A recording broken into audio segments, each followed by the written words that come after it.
अस्सलाम वालेकुम। मैं हूं अंजुम फ़ारूक।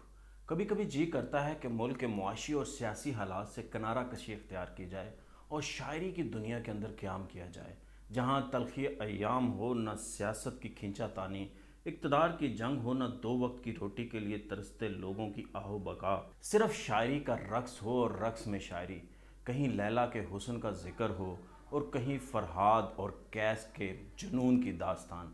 मगर शायर जो है ना, वो भी इसी मुआशरे का हिस्सा होते हैं। कैसे मुमकिन है कि घर के अंदर आग लगी हो और आप महबूब के ज़िक्र कदो कामत में मगन हो, इक़्तिदार की जंग ने मईशत का गला घोंट दिया हो और आप शहर गज़ाला में रक्सा रहें।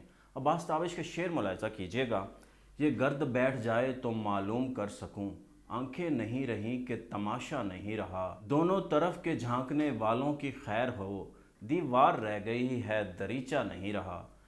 मुस्लिम लीग नून, पीपल्स पार्टी और तहरीक इंसाफ वालों की खैर हो कि इनकी इक़्तिदार की जंग ने मुल्क की मईशत को घुटनों के ऊपर ले आए हैं।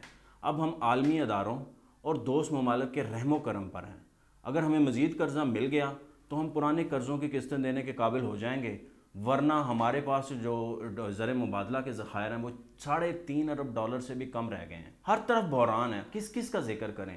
कहीं मईशत का बहरान है और कहीं बिजली का, कहीं आटे का बहरान है और कहीं चीनी का, कहीं डॉलर नायाब है और कहीं अद्वियात।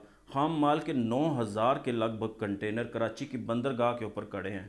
कारखाने बंद हैं और बेरोज़गारी आम हो रही है। तरामदाद पर पाबंदी है और स्टॉक मार्केट के अंदर मंदी है। पूरा मुल्क बहरानिस्तान का नज़ारा पेश कर रहा है। ये बहरान मुआशी भी है, सियासी भी है और इंतज़ामी बहरान भी है।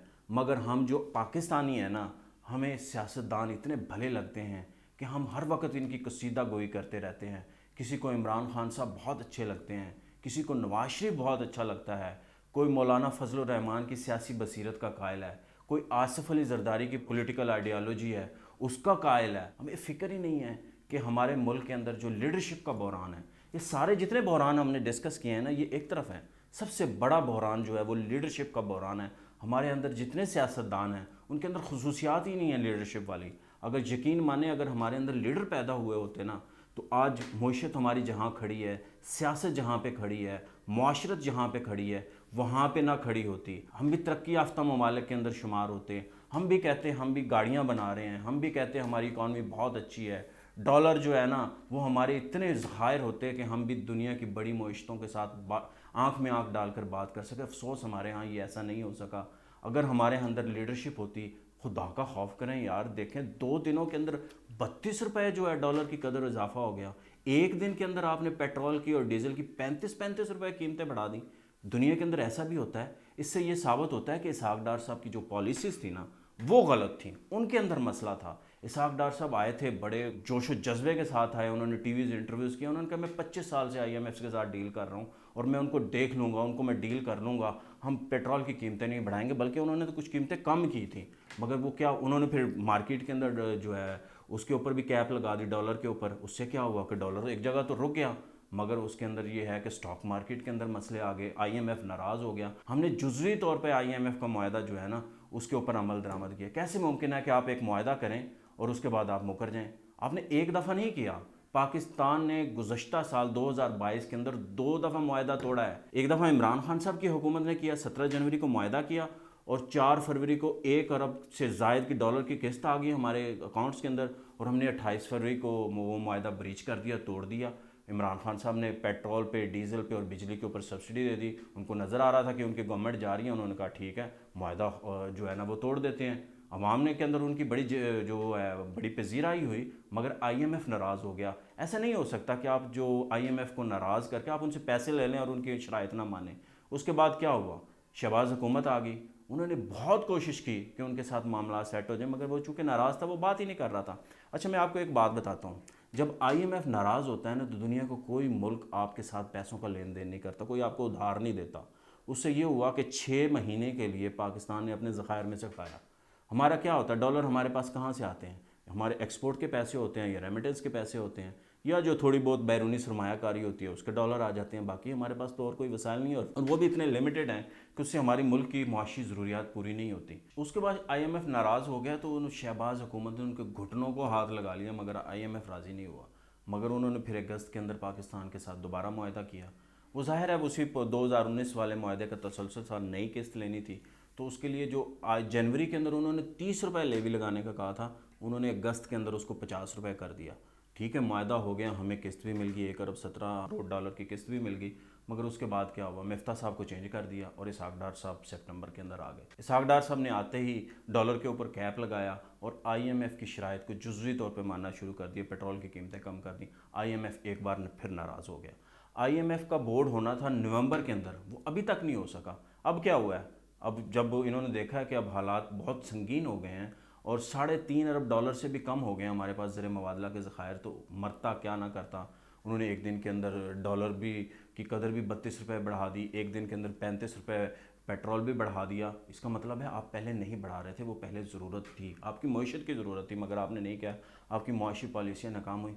یہ ویسے شوکت ترین صاحب اور اسحاق ڈار جیسے لوگوں کو ان کا کوئی قصور نہیں ہوتا، اصل قصور ان کا ہے جو ان کو لگاتے ہیں، جو ان کے اوپر ٹرسٹ کرتے ہیں۔ ایک بینکر ہیں اور ایک اکاؤنٹنٹ ہیں، ان میں سے دونوں میں سے ایک بھی اکانومسٹ نہیں ہے۔ معاشی پالیسیاں کیسے بنائیں گے؟ مفتاح اسماعیل اکانومسٹ تھے مگر ان کو رہنے نہیں دیا گیا۔ اچھا، یہ حال تھا ہماری اکانومی کا۔